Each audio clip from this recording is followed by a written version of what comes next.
Hello friends, Bihar judicial service के हिसाब से अगर देखा जाए तो हिंदू लॉ बहुत ज़्यादा इम्पॉर्टेंट है। हमेशा प्रिलिमिनरी टेस्ट में 8 से 10 नंबर के क्वेश्चन, कभी कभी 11-12 भी हो जाते हैं, लेकिन 8 से 10 तो पक्का है कि पूछे ही जाते हैं। तो उस लिहाज से ये बहुत ज़्यादा इम्पॉर्टेंट हो जाता है। ये जो सेक्शन सामने दिख रहा है, the Hindu adoptions and maintenance act 1956, Hindu दत्तक ग्रहण और भरण पोषण अधिनियम की धारा 7 है। ये बहुत ज़्यादा इम्पॉर्टेंट है, इसलिए मैंने डबल मार्क यहाँ पे पेंसिल से किया है। इसको छोड़ना नहीं है, लेकिन है बहुत आसान, तो कम समय में इसको समझिए। कह रहा है कि कोई भी हिंदू पुरुष की दत्तक लेने की सामर्थ्य क्या है। Capacity of a male Hindu to take in adoption, कि किसी पुरुष को अगर किसी बच्चे को गोद लेना है तो उसके अंदर भी कुछ सामर्थ्य यानी कैपेसिटी होनी चाहिए। तो क्या क्या होनी चाहिए? तो पहला देखिए, मैंने पेंसिल से मार्क लगाया है कि जो व्यक्ति गोद ले रहा है वो स्वस्थ चित्त का होना चाहिए, मतलब साउंड माइंड होना चाहिए, पागल नहीं होना चाहिए मानसिक रूप से, इडियट नहीं होना चाहिए।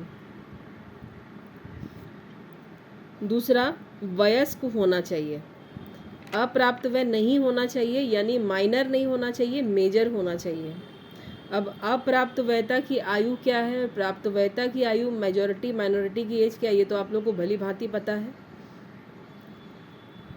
उसके बाद तीसरा पॉइंट है कि किसी भी मेल को, किसी बच्चे को अगर अडॉप्ट करना है तीसरे पॉइंट में, तो उसको अपने वाइफ की परमिशन लेनी बहुत ज़रूरी है।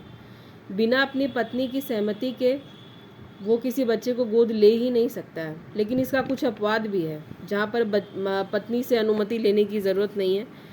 पहला ये कि अगर उसकी पत्नी ने संसार का त्याग कर दिया है, मतलब वो सन्यासी हो गई है, तब उसको पूछने की ज़रूरत नहीं है अपनी पत्नी से।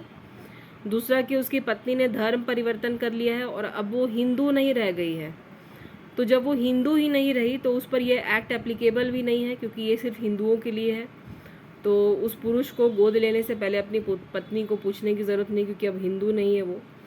तीसरा कि किसी सक्षम न्यायालय ने वैसा कोर्ट जिसके पास में जुरिस्डिक्शन हो इस तरह के मामलों को और उसके मामलों को देखने का क्षेत्राधिकार हो, उस कोर्ट ने उसकी वाइफ को अनसाउंड माइंड डिक्लेयर कर दिया है, यानी पागल घोषित कर दिया है, तो उससे पूछने की ज़रूरत नहीं है।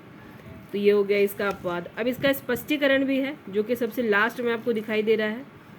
स्पष्टीकरण ये कह रहा है कि अगर मान लेते हैं कि एक हिंदू पुरुष की एक से ज़्यादा पत्नियां हैं, तो उन सारी पत्नियों से पूछने की ज़रूरत होगी बच्चे को गोद लेने के समय में, यानी सारी पत्नियों से पूछा जाएगा, परमिशन ली जाएगी। अब ये 1956 का एक्ट है। दूसरा कि उस समय पे एक हिंदू पुरुष भी जो है कई कई शादियां करता था, तो उस समय की बात जहाँ तक है, आज़ादी के बाद में तुरंत तो कोई अब समझ ही रहे आप लोग। तो अगर वो इस धारा में दिए गए अपवाद में उसकी पत्नी नहीं आती है, पत्नियाँ, तो वो अगर एक से ज़्यादा पत्नियों का पति है तो उसको अपनी सारी पत्नी से पूछना पड़ेगा बच्चे को गोद लेने के समय पे। इससे ज़्यादा इस सेक्शन में समय देने की आवश्यकता नहीं है, ज़रूरत नहीं है। इसको आप तैयार कर लीजिए, जल्दी मिलेंगे दूसरे सेक्शन के साथ में।